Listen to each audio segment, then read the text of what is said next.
Writer's block doesn't exist, and I have the science to prove it. Hi everyone, I'm James, an author, editor, and the owner of The Arcanist, an independent publisher dedicated to sharing excellent fantasy fiction. I need to share some exclusive information with you. Writer's block is almost exclusively a problem for new writers and casual writers. It's just not a good excuse for failing to produce. Countless times, I've heard classmates and non-writers who dream about having the time to write say something like, "If I could only just get my thoughts on paper." What this really means is they wish for a final draft of a masterpiece to be magically put on the paper without any time or effort. We've talked about this. It'll never happen. A few years ago, I was listening to a talk between AP Canavan and Steven Erikson, and Erikson said 4 words that shook my entire world. Writer's block doesn't exist. Gabriela Pereira, founder of the DIY MFA, writes that writer's block is simply an excuse we use to externalize our lack of desire to write. If you want to write, you will write. If you don't want to write and put in the work for it, but you want to seem like a writer, well, a mythological force that keeps you from writing sounds pretty appealing. Pereira also mentions resistance, stress we feel from high-pressure projects and deadlines. Often, we shy away from resistance. Pereira encourages us to lean into it. You can only flourish and grow under pressure. If everything is If everything is easy, then we'll never be tested. It's true in life, and it's true in writing. Still, the story is much deeper than that. A lot of writers want to write and find it difficult to get into the groove once they've started. I'm experiencing this right now as I finish the first draft of my second book. There's resistance from the deadline, sure, but there's also something else happening. To figure out what's going on, we need to look inward and examine our psychology. But first, a word from our sponsor, me. Hey there. I'm James, and I run the Literary Fantasy Magazine, a biannual publication showcasing powerful, character-driven fantasy. We publish free fantasy stories every other week on our website, and our first issue is available wherever books are sold online. When you subscribe to our yearly catalog, you will get instant access to our first issue and our entire archive. Writers, we're still accepting submissions for issue 2, but space is limited. Links are in the description. Now, back to the video. Usually writer's block is an excuse we invent so we have something to blame for our failure to meet our goals. But it can also be a wall of resistance, stealing away those precious cognitive resources that we need to weave a story from the tangled web of our thoughts. Writer's block is an umbrella term to describe several symptoms that stop you from writing or reaching your writing goals. It is the cumulative side effects of psychological distractions and cognitive distortions, which rip away your confidence and kill your desire. A common symptom of depression is the lack of interest in things you used to enjoy. Now, I'm not saying that writer's block is a manifestation of depression, though I have struggled with depression and it is a lot harder to write during those seasons. But bearing this in mind, it's reasonable to assume that writing is the last thing your brain wants to do when your basic needs aren't being met. I propose that there are 3 main causes to psychological writer's block. 1. Negative self-talk and hypercriticism. 2. Stress, lack of sleep, food, water, or other essential needs. And 3, perhaps the most prevalent little bugger in all our lives, distraction and overstimulation. To understand the psychological aspect of writer's block, we need to discuss the fundamentals of perceptual load theory. First proposed in 1994 by Nili Lavi and Yahushua Saul, this theory has been expanded upon significantly over the years. Perceptual load theory suggests that we have limited attentional resources and our brain filters out distractions to focus on important tasks. Our selective attention is dependent on the load of a task. A low-load perceptual task, such as reading a couple words on a sign, allow a lot of distractions through the filters because we have the cognitive resources to spare. In contrast, high-load perceptual tasks, such as reading a book, takes up more resources and makes it easier to filter out unwanted distractions. You just don't have the bandwidth to spare for them. But this is just perception, seeing, hearing, that sort of thing. Studies show that the opposite is true when it comes to cognitive tasks, such as planning, holding a phone number in memory, and writing. When our cognitive resources are overloaded, our filters shut down and let in all of the distractions. This is called attentional overload. We rely on 2 types of filters, early selection and late selection.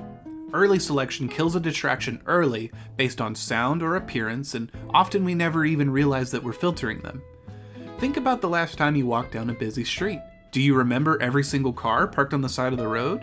Maybe one, if it was a restored classic car that was really cool, or one of those terrible trucks that look like they came out of the PlayStation, but this is only because those stimuli have a meaning to us. When early selection fails, we rely on late selection to filter out distractions based on its meaning to us or the task at hand. For example, when I was skimming my notes on the journal article I read for this video, I filtered out all of the citations scattered throughout the text because my late selection recognized those were not communicating the information that I was looking for. Late selection fails when we are under high cognitive load because both rely on executive functions of our prefrontal cortex.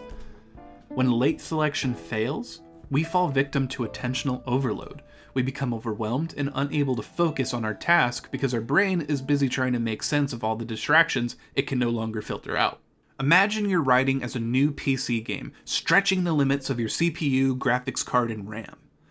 That game will run fine on its own. It might even run really good. Start running something like Discord or OBS Studio, and you might see a small drop in performance. But the game will almost certainly crash if you try to render a video in Adobe Premiere, which is taking a lot of RAM and GPU resources that the game needs. But James, I hear you saying, I have the perfect little writing nook and I locked the door and threw away the key. How could I possibly be distracted? Well, to that, I must ask you, where do you put your phone? Most people don't change their notification settings on their smartphones. On average, we pick up our phones 58 times a day, spending a bit over 3 hours browsing between these 58 pickups. Pickups are often triggered by notifications, which the average person can get up to 80 throughout the day, and that's just like the waking hours. If you only have an hour to write, you've likely picked up your phone 2 to 3 times during that hour, and you've spent resources attempting to ignore up to 5 notifications. This doesn't seem too bad until you consider that it can take up to 23 minutes to return to your optimal work state after recovering from a distraction. If you've picked up your phone 3 times, you've essentially wasted your potential to maximize your productivity. You never even gave yourself the chance to thrive. Even worse, notifications usually carry a level of importance to us. Maybe that text tone is my fiance texting me that she's stranded somewhere on the side of the road. Or what if I'm missing out a connection with another writer who just emailed me? This means that phone notifications have the potential to bypass early selection and go straight to our late selection, which competes with our precious executive functions we need to allocate towards writing. This only gets worse with phone calls and repeated text messages. Every notification is essentially a gigabyte of RAM taken away from our demanding video game. In 2003, Helene Hembrook and Gary Gay performed an iconic study examining students' ability to absorb a lecture. The results were staggering. The researchers found students allowed to freely use their laptops performed significantly worse on memory tests administered directly after the lecture than the students who didn't have laptops. They also found that the mere presence of a device drained cognitive resources, even if the device was closed on the student's desk. This study has been repeated in different contexts with different devices over the years, and the results remain the same, if not worse. This means simply having your phone silenced on your desk can drain attentional resources needed to maximize your writing time. The presence of the phone presents the writer with the allure of entertainment and the worry of missing out on something important. Both things have a cognitive load and contribute to the failure of your ability to filter out distractions and focus solely on your writing. There are many more factors other than phones that compete with your ability to focus on writing. Stress and worry also consume cognitive resources.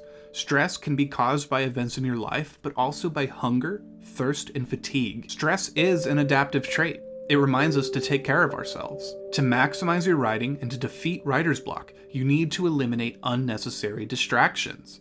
You might already have kids who need you, or other non-negotiable obligations which are already causing interruptions and presenting distractions. The last thing you need is the group chat going off to pull you from your hard-won flow. Create a stress-free environment with low stimulation. I usually work in silence, but if music helps you, go for it. Though keep in mind, music itself is itself a perceptual distractor, but it can help filter out other distractors, like screaming children in the other room. Attend to your needs before your writing session. Make sure you are well rested, not hungry, and have easy access to water. Try to leave your stress at the door. Take a few minutes to breathe deeply and quiet your mind. For long, multi-hour sessions, don't be afraid to get up and stretch and attend to any other needs that come up. Even though breaks are interruptions and they do take time to recover from, if they're not competing with other distractors, you will benefit from the restorative features inherent in movement and self-care.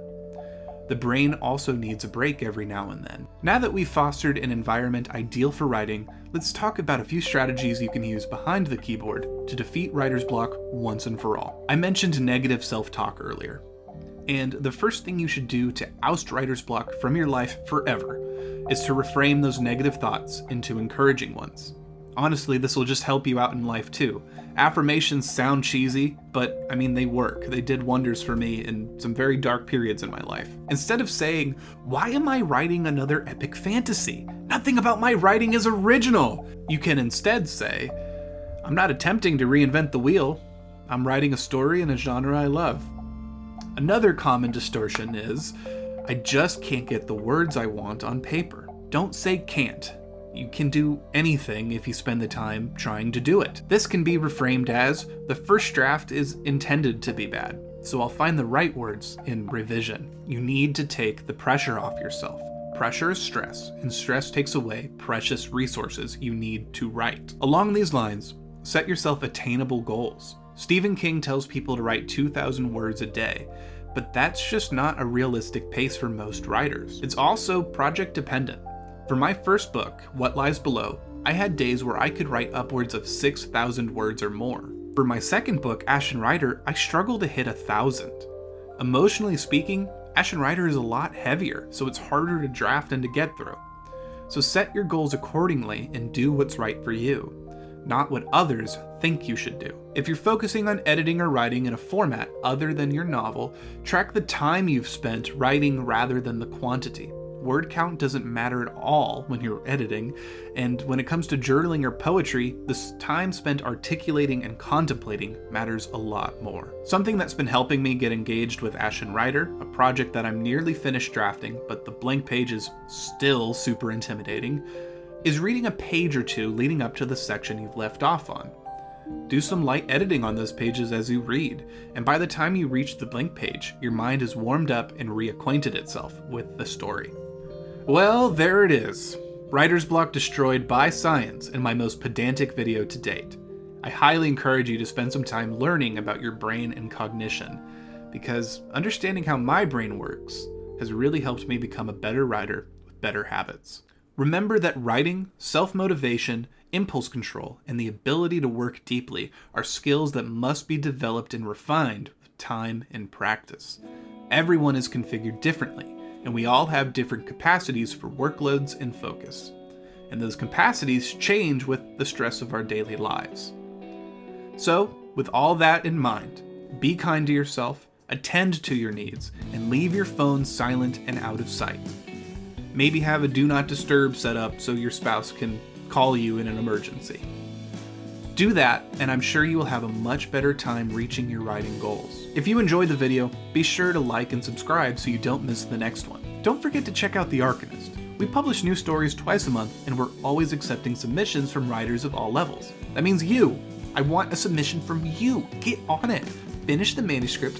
It's all there in the guidelines. Just as always, I'll see you guys in 2 weeks.